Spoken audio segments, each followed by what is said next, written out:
मङ्गलं कोसलेन्द्राय महनीय गुणात्मने चक्रवर्तितनूजाय सार्वभौमाय मङ्गलम्.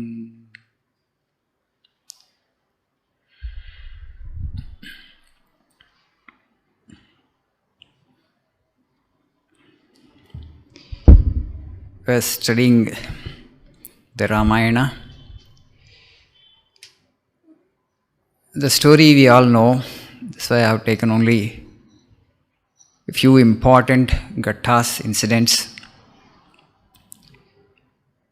Today we shall know something about the glory of the Lord Rama, in the words of Hanuman.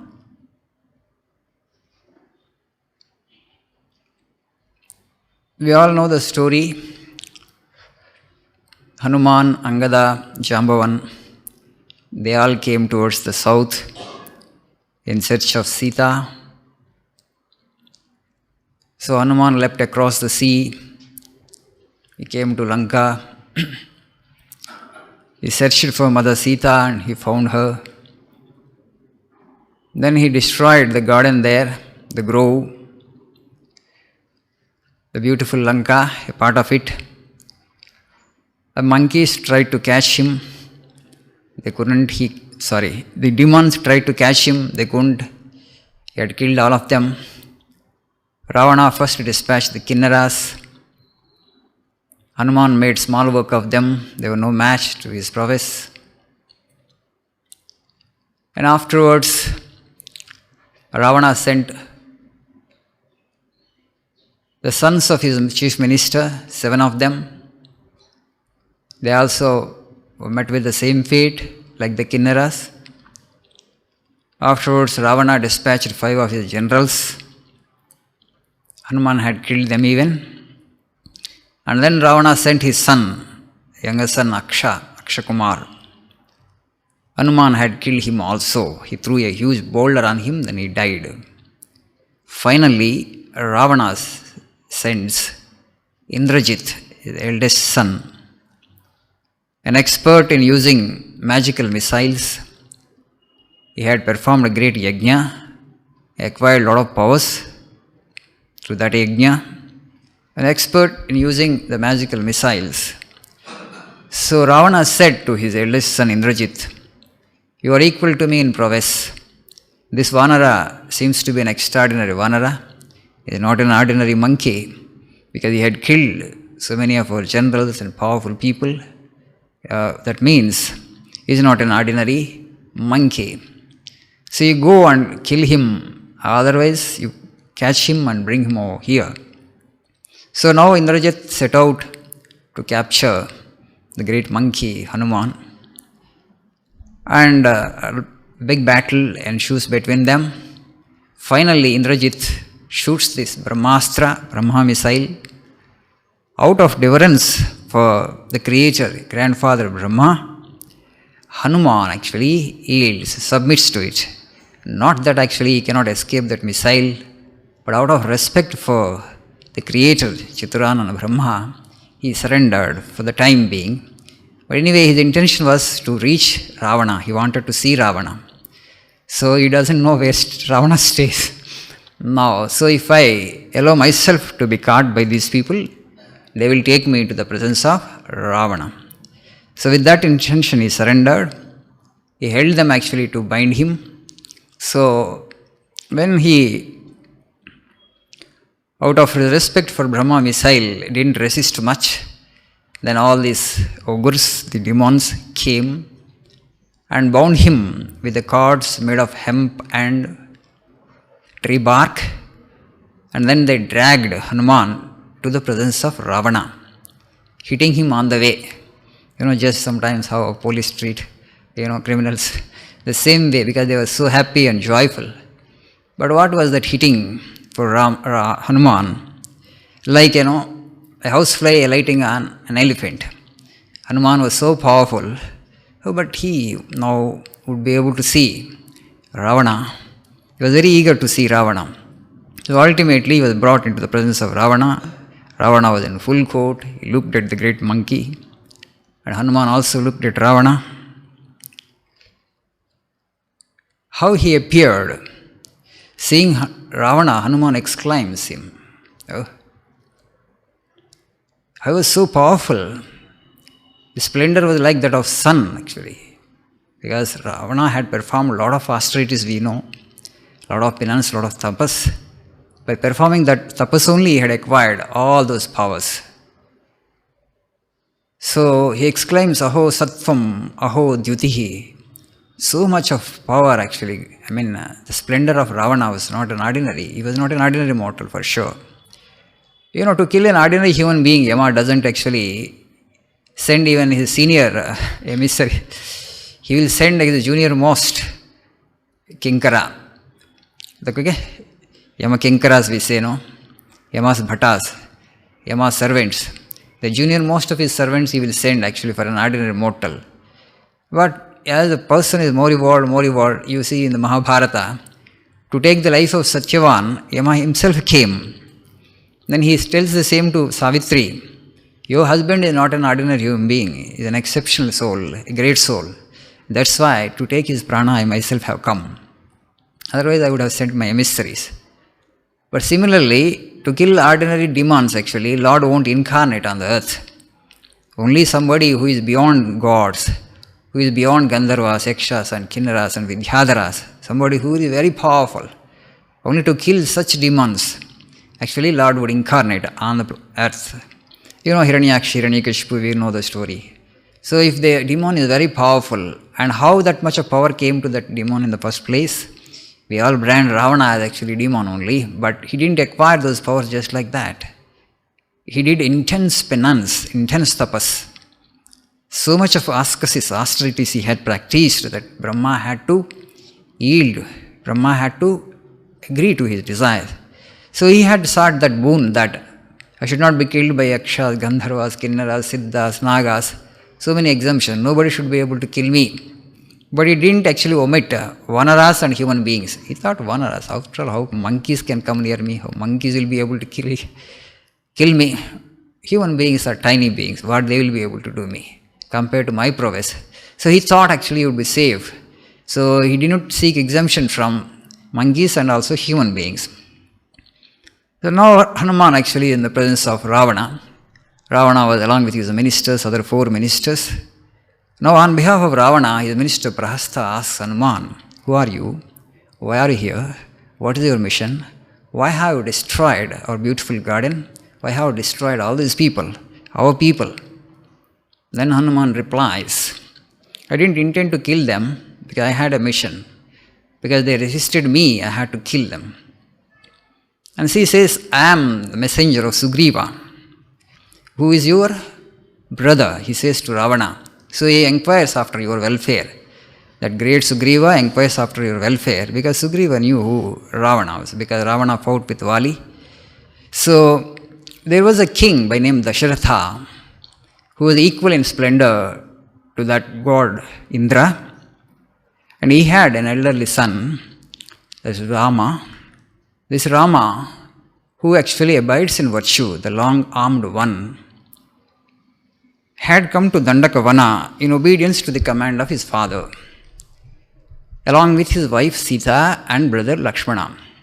There in the Janasthana, he lost his wife. Afterwards, in search of his wife, he was roaming in the forest. Then he comes to Rishamoka mountain. There he meets my master Sugriva, and they befriended each other. Sugriva agreed to help Rama in searching for his wife Sita, and Rama promised to Sugriva that he would procure his kingdom and make over that kingdom to Sugriva. That was the agreement, the understanding they had. They befriended each other. So now, Rama installed Sugriva on the throne of Kishkinda by killing Vali. Vali, you know him well, or Ravana. I don't have to tell who Vali is, how powerful he was. You met him before. You had a fight with him. So you know how powerful he was. But Rama had killed him with one arrow only. He did not use many weapons. It was not a huge battle. By using just one arrow, he had killed that great Vali. So, sticking to his promise, Sugriva dispatched his vanaras, his monkeys, and also bears in every direction. Some have gone towards the north, some have gone towards the east, some towards the west, and have come to the south. These vanaras are so swift and so agile. Some of them are like Garuda in their swiftness, and some of them are like wind god himself. Hanuman is actually describing all this to Ravana. Now he introduces himself to Ravana. He says, Aham tu Hanuman nama marutasya aurasya sutaha. My name is Hanuman. Who am I?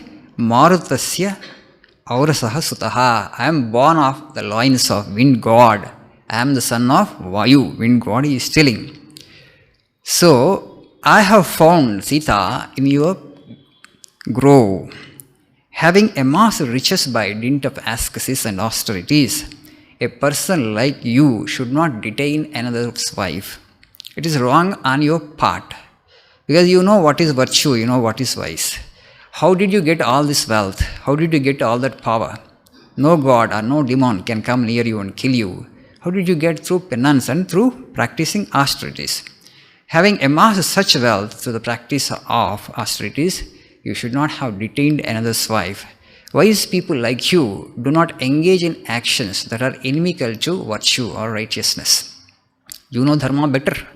But why have you committed such an offense actually? You know that if you do such offenses, it will destroy you, root and branch.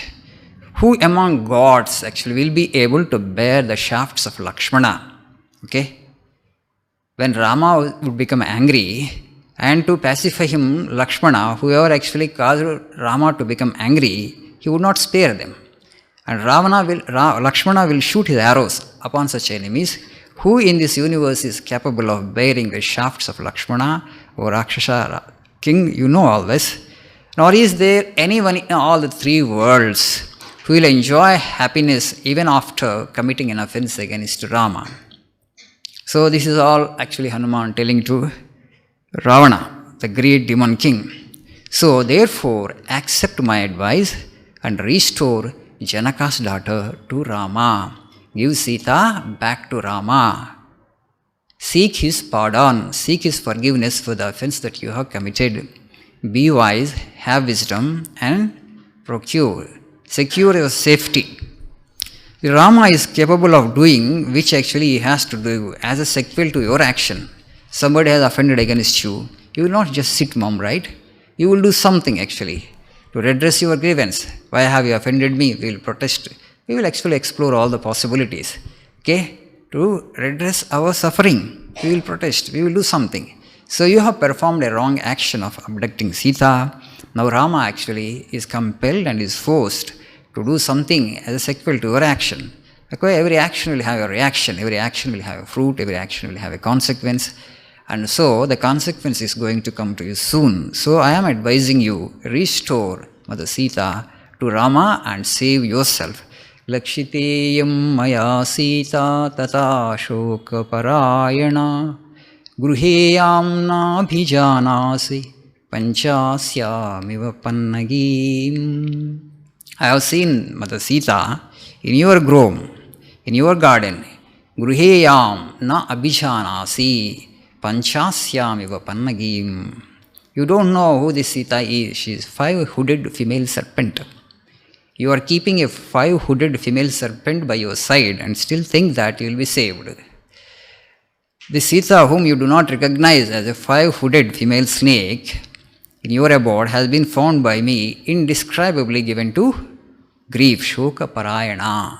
So how Mother Sita was when Hanuman actually saw her? She was full of grief, full of suffering, full of, pain because of her separation from Rama. Nayam jarayutum shakya sasuraihi amarairapi vishasam spaschamayarthe bhuktamannamivaujasa. Nobody can eat a poisoned food, digest it, assimilate it. You will die. Poisoned food we cannot assimilate, right? Like that, this Sita is like poisoned food for you. You won't be able to digest her. Not only you, Nobody in this world, no asura, no god will be able to bear her presence, in the sense that will be able to bear her means she is a divine mother herself. She is Jaganmata. Nayam jaraitum shakya sasuraihi amarairapi vishasamspastamartirte bhuktamivannam aujasa. So listen to my wise counsel, O Ravana. You are not actually keeping an ordinary person. She is like poisoned food for you. It is not wise on your part to lose your fortune, to lose your splendor, to lose your kith and kin. So this is responsible for our immunity, because the great austerities and tapas that you had performed is responsible for immunity from death against gods and demons. You have secured your protection from all these people by practicing austerities. Now everything will go away. The Sugriva, actually, on whose behalf I am here as a messenger, he is not a Gandharva, he is not a Yaksha, he is not a Kinnara, he is not a Kimpusha, he is not a demon, he is not a god, he is a Vanara. You have not sought exemption from these species, right? Protection from Vanaras, but he is not an ordinary Vanara. Sugriva, and also Rama, actually, he is a human being. And now actually they have entered into alliance with each other. So you will not be able to save yourself from these fruits, actually. So recall the extermination of all the demons that had happened in Janasthana. Before this, Rama had killed, 14,000 Rakshasas, including Kara and Dusha, in Janasthana. So Hanuman actually is reminding Ravana of the things that had already happened. Now you have seen these incidents, at least become wise now. Rama had killed 14,000 Rakshasas in no time. So now actually your bad karma, the fruit of your unrighteous action is going to come to you. All these days you have enjoyed the fruit of your good actions. Okay, now even if you perform good action now it's the time for the fructification of your evil action, your unrighteous action. So the consequences you are going to see and bear very soon.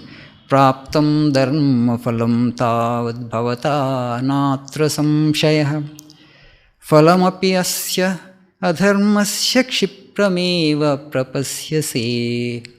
Now adharma fruit, the fruit of unrighteous action, the fruit of evil action that you have performed will come to you now. Why Rama? I am alone capable of destroying the entire Lanka. I am alone capable of destroying your horses, destroying your chariots, destroying your elephants. But that is not the will of my Lord Rama.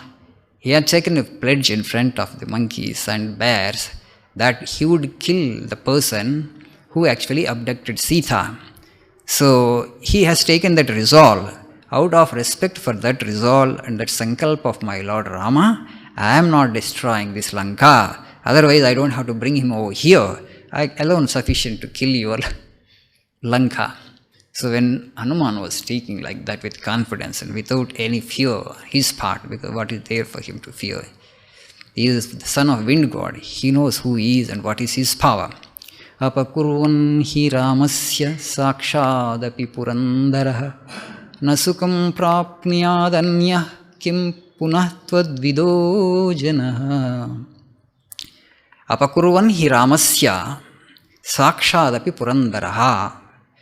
By offending Rama, by committing an offense against a person like Rama, even Purandhara, Indra also won't be able to escape the consequences. Will not be able to attain any kind of happiness. Nasukam prapniyad anyah kim punaha tvad janaha. What about you? What to speak of ordinary people like that? You are an ordinary human being in that way. Even Indra, if he offends Rama, if he commits an offense against Rama, will not be able to make himself happy. So what to speak of you?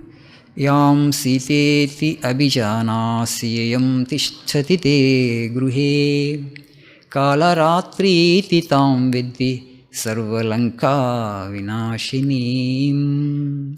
Yam siteti abhijanasi yam tishtati te gruhe. Whom you know as Sita and sitting in your house, in your grove, in your garden, she is Kalaratri. Kalaratriti. Sarva Lanka Vinashinim. She will destroy the entire Lanka. You don't know whom you have kept here in your grove. You don't know whom you have abducted. Kalaratri. She is the time spirit that dissolves the whole universe at the end of Kalpa. That divine mother actually you have kept here and you have offended against her. and now you think you will be saved. What a foolishness it is. How fool, O Ravana, you are. Know her whom you recognize by the name Sita and who stays in your abode is none other than Kalaratri. So be wise, actually. Learn your mistake and seek forgiveness from the Lord so that you can save your life. Tadalam kalapasena Sita vigraharupina Skwayam sandhavasaktena kshemamatmani chintyatam. Swayam skandhavasaktena. You yourself have taken upon yourself. What is this? The noose of death. Yamapasha, the noose of death. Nobody else has put across your neck, and you yourself have put across your neck. You are such a fool. If somebody else puts that Yamapasha, the noose of death, around your neck, it's okay. Maybe he is your enemy. He wants to kill you. He wants to destroy you. But you are actually going for suicide kind of thing. You yourself have put on this noose over your neck. Tadalam kalapasena Sita vigraharupina ora. Sitaya stejasa dagdam ramakopa pradipitam. Already you have seen actually a little of that anger of the mother and also Ramakopa pradipatam. So because he himself had done a lot of damage to Lanka, okay, an inkling of it actually you should have got it by now. What is going to happen in the future? Okay, the portents of things that are yet to come, you could have seen it by now. Now I tell you who this Rama is, who my Lord is. Satyam rakshasa rajendra shrunushva vachanam mama Ramadasasya dutasya vanarasya visheshataha. Now I will speak the truth, you listen. Ramadasasya dutasya vanarasya visheshataha. This Ramadasa, this Ramaduta is telling you, Satyam Srunushva Vachanam Mama. I am speaking the truth, the absolute truth. Listen, O Ravana. What is that absolute truth? Now Hanuman is declaring who Rama is. You don't know who Rama is. You are thinking that he is the king of Ayodhya, the son of Dasharatha. He is an ordinary mortal, ordinary human being. Sarvan lokan susamrutya sabhutan sacharacharan punarevataya sustam shakto ramo mahayashaha. Sarvan lokan susamrutya sabhutan sacharacharan. All the three worlds, samhrutya, you will be able to destroy it, along with all the beings and all the creatures. And thereafter, punarevataya sustam shakto ramo mahayashaha. He can recreate. He can dissolve all the three worlds and also he can create the worlds. He will be able to absorb back into himself and also he will project the three worlds, the entire universe, the whole actually of Brahmanda. That is actually is the individual. He is not an ordinary human mortal. You are not able to see, you don't understand. You are such a fool. Sarvan lokan susamhrutya sabhutan sacharacharan punarevataya sustaha Shakto Ramo Mahayashaha. What did he say before this? He said, Satyam Rakshasa Rajendra Shrunushva Vachanam Mama. I am telling you the truth. You understand? He is not an ordinary human being whom you are going to encounter. Have wisdom. Save yourself, save your family, save your kith and kin, save your city, save your property, save your wealth. So, he is that much of capacity. He has that much of capacity. Rama actually is the Lord of the three worlds. Sarva lokeshwarasyeha krutva vipriyamidrusham Ramasya rajasimhasya durlabham tava jeevitam. Sarva loka ishwarasya iha is the Lord of the three worlds. Krutva vipriyamidrusham. Having committed an offense against a person like him. Who is that Lord?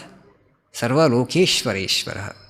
He is the Lord of the three worlds. Ramasya Rajasimhasya, Lion among kings. Durlabham tava jeevitam. Still you are hopeful that you will be able to save your life. Durlabham tava jeevitam. Okay, sometimes, most of the times, people, it happens that they are in distress, they are in some kind of suffering. Wise counsel comes to us from maybe a friend, from our own, immediate family member, but we don't listen. We pay a deaf ear to that.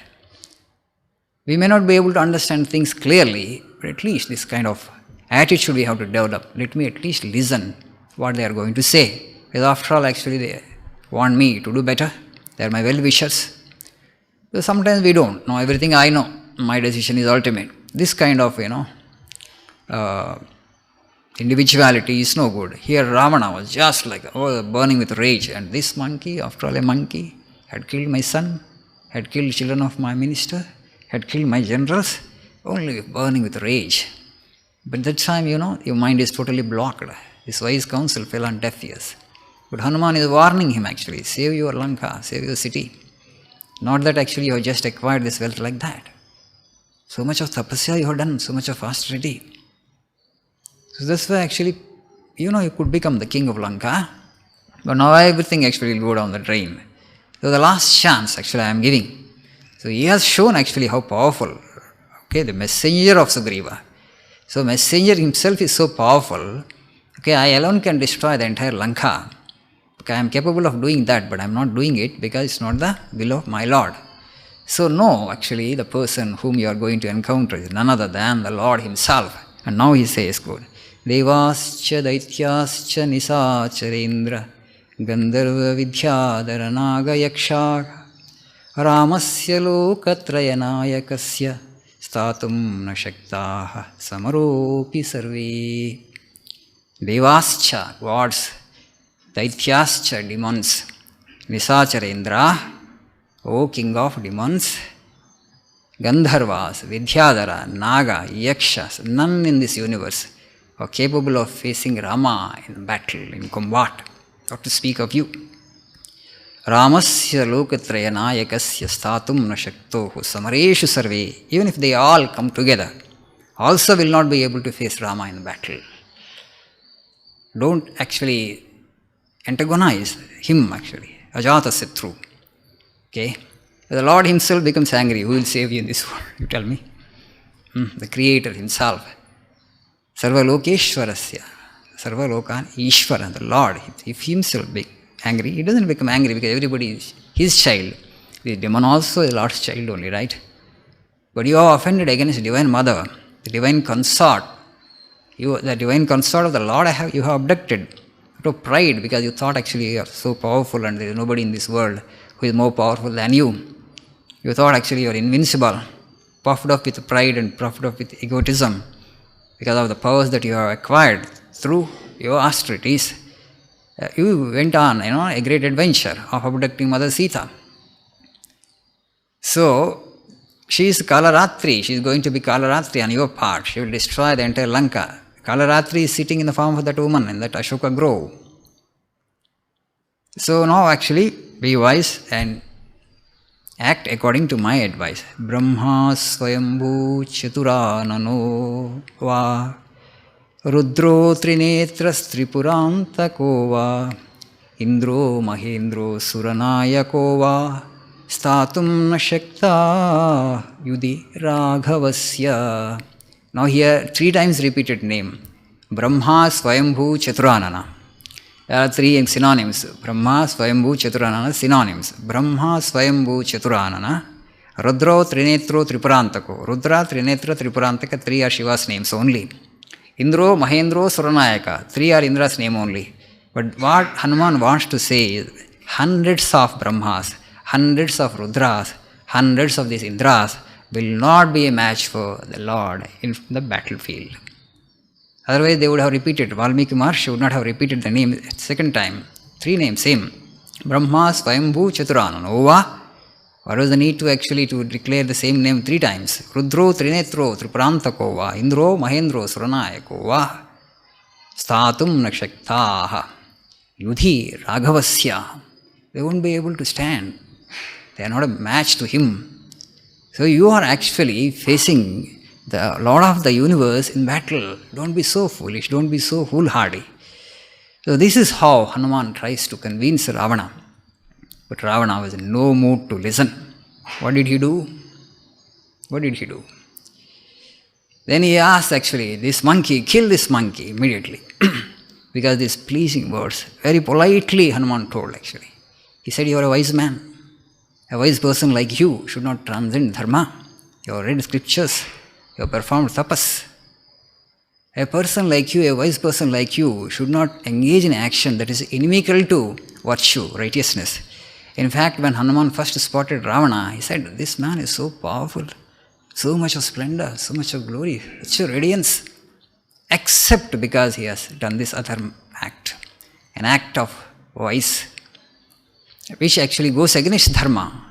So had he not performed this unrighteous act, he has the power, he has the capacity to protect even gods, including Indra.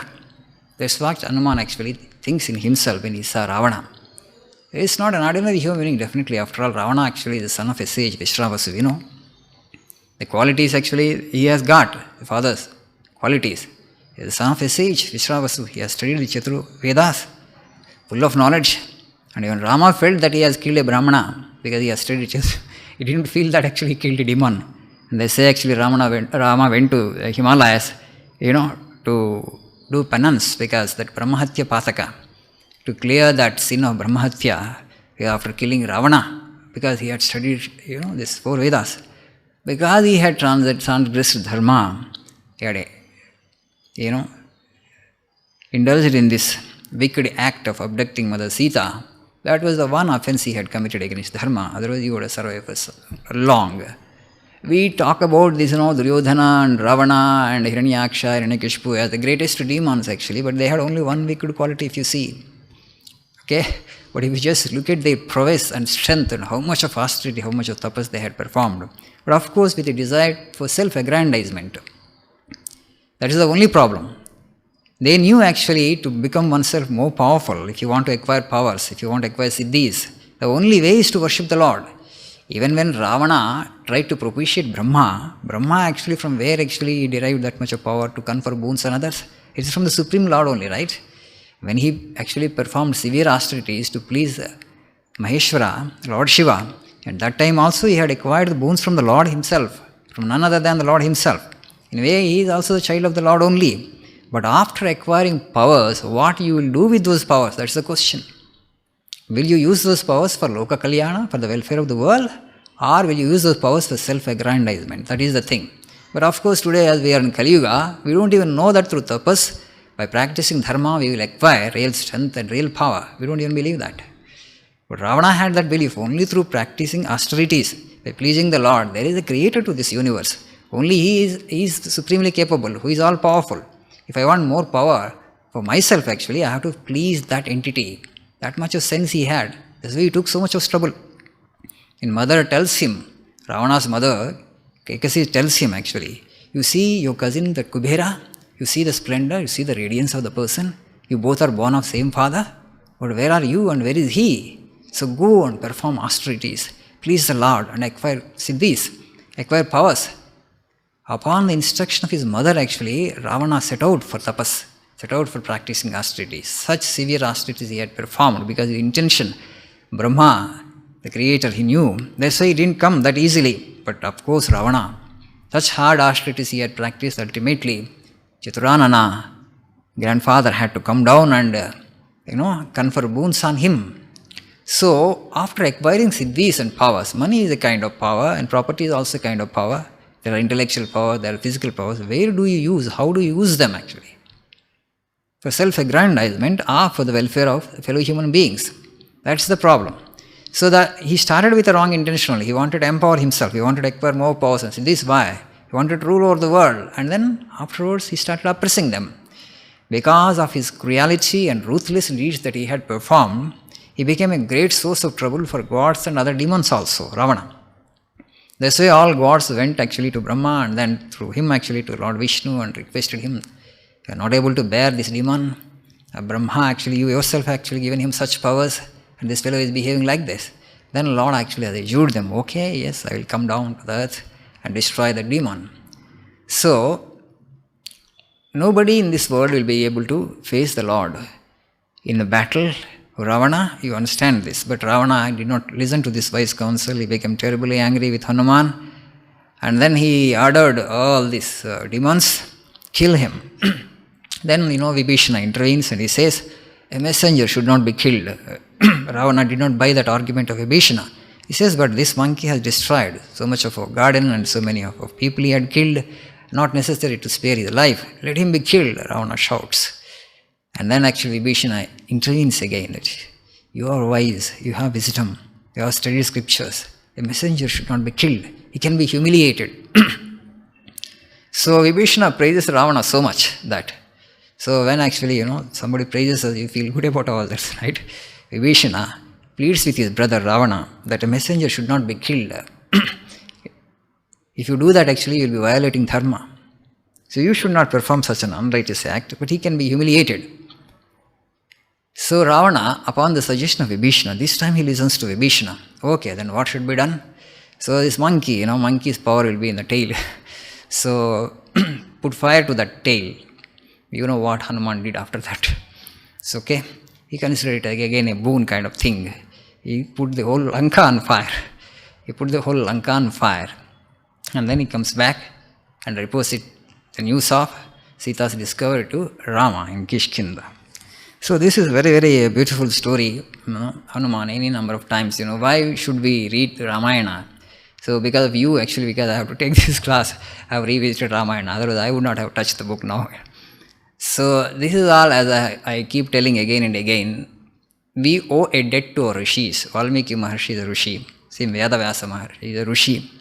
So they have given us such rich wisdom. Every day we need to read something from these, at least one. Today we have so many scriptures. Problem with the Hindus is, we Hindus have got so many scriptures, we don't touch anything. And people of other faiths, they have got only one book. So with great faith, actually, they read that, some 2 pages from that book. They consider it holy. Lord has given us such a bounty, such a rich treasure. We don't value it. I say that we don't get time, You have to make time. Because this is the story of God. Word of God is equal to God only. This is the story of God. What happens when you read the story of God, whether it's Bhagavatam or Ramayana or Mahabharata? Slowly, what happens? The worldly tendencies, because this is talk about the Lord, this is the story of the Lord, it destroys the worldly tendencies. Otherwise, our mind is full of worldly tendencies only. If our only mind is constantly what it is doing, it's only meditating on the objects of the world. What else it is doing? People, they don't know even. They are not even aware of it. They are not even aware of it. All the people who are there in the world, what they are doing, more wealth, more power, what you are doing basically, you are trying to pamper this ego sense actually.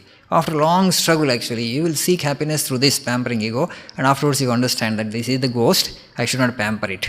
This is the trouble. But people understand it after long struggle.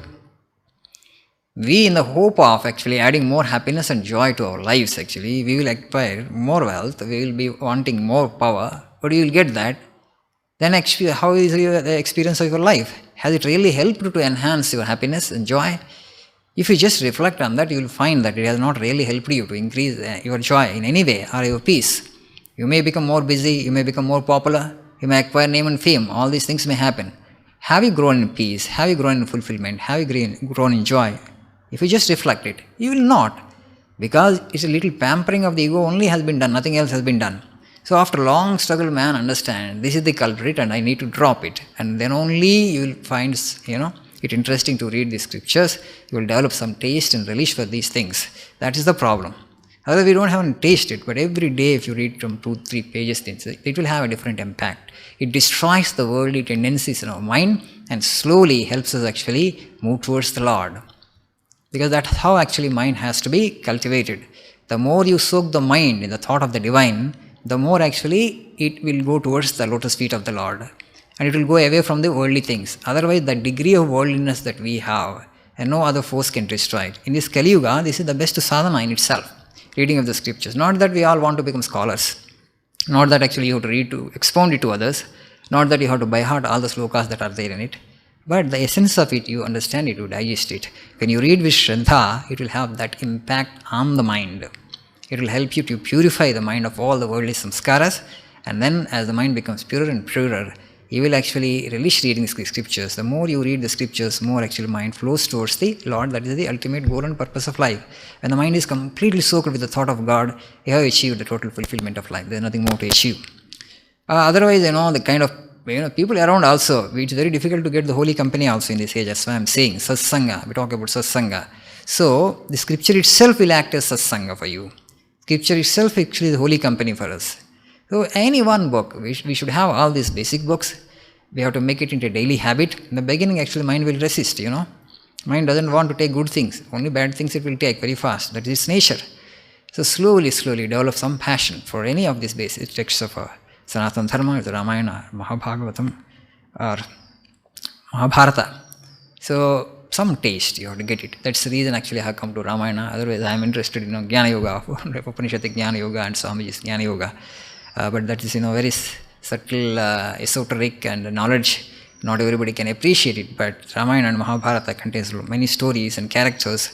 We can connect and relate those characters to our lives. And then particularly when you read Ramayana, actually the kind of passion that Rama had for truthfulness, that will grow in us, and also passion for dharma will grow in us. Slowly. That's how actually we fall in. To fall in love with Rama means to fall in love with dharma. To fall in love with Rama means to fall in love with truthfulness. More truthfulness and more dharma when are added to our lives, our life will become more qualitative, in the sense that we'll be able to enjoy more joy, more peace, and more blessedness.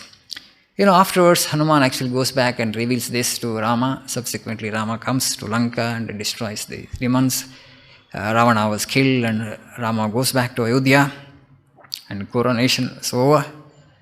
And then many kings actually, Bharata actually had called many kings. When he heard that actually Mother Sita had been kidnapped, he called many kings and many kings from neighboring regions. Kekaya king, Kashi king, other kings actually had come to Ayodhya with the intention of helping Bharata, to helping Rama to rescue Mother Sita back.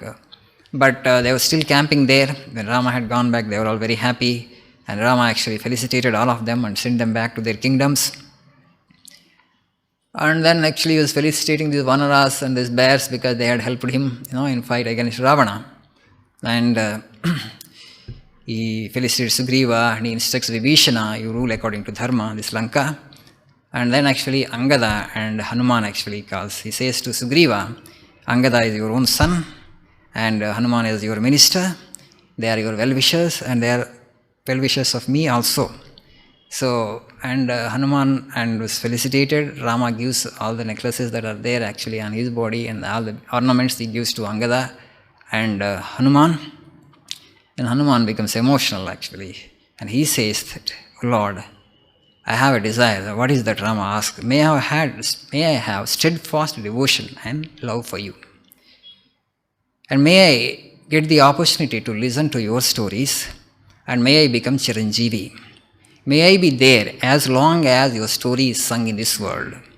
That was the desire he had expressed. And he also says, may the celestial nymphs, may Apsara, sing your story, your divine story for me.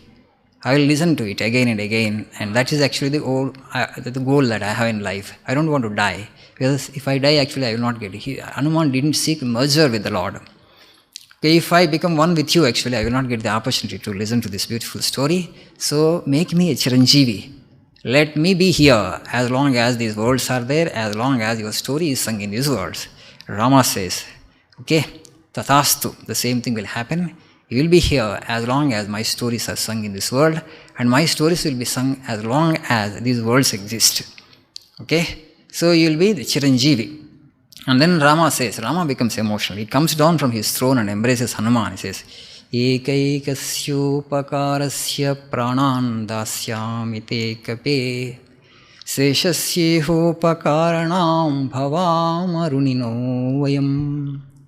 For the help that you have rendered to me, O Hanuman, I have to give my prana to you. Okay? For all that actually that you are going to do me in future, bhavamarunino vayam, I will be eternally indebted to you. So you just see the greatness of Hanuman. He kept the Lord indebted to him forever. Bhavamarunino vayam. Rama has no words, he says. Seshasyohopakaranam.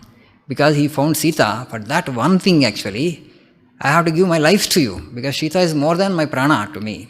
And that Sita's address actually you found and broke the good news for me. And so for that actually, I have to give my life to you. Pranandasyami te kape seshasyehokaranam bhavami. Runino vayam, I will be indebted to you forever. This is how actually Rama sends off Hanuman. That's why he is Chiranjeevi. He wants to listen to the story of Rama.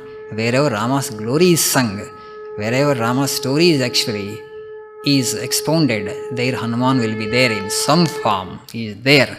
He is Chiranjeevi. So whoever actually listens to Rama's story, and actually invariably we will have to listen to Hanuman's story also because it's part of Ramayana. So whoever listens to Hanuman also, they will have the blessings of Rama. Whoever listens to Rama, they will have the blessings of Hanuman. Both are one and the same in that way, but we will have the blessings of these two divinities upon us when we read the scripture Ramayana. It's a very important scripture, and this is such a supreme wealth given to us, bequeathed to us, such a rich legacy. Yeah, we have to cherish this treasure. So one more class for Ramayana. As I told you in the last class that Rama was in exile for 14 years. So 14 classes I thought I would take on Ramayana. Now this is the 13th lessons from Ramayana, 13th class. And next will be the 14th class, 31st July. We will conclude our Ramayana talks with that. So let us meditate for 2 minutes before we disperse. Today is also Ekadasi. We will be singing Ram Nam.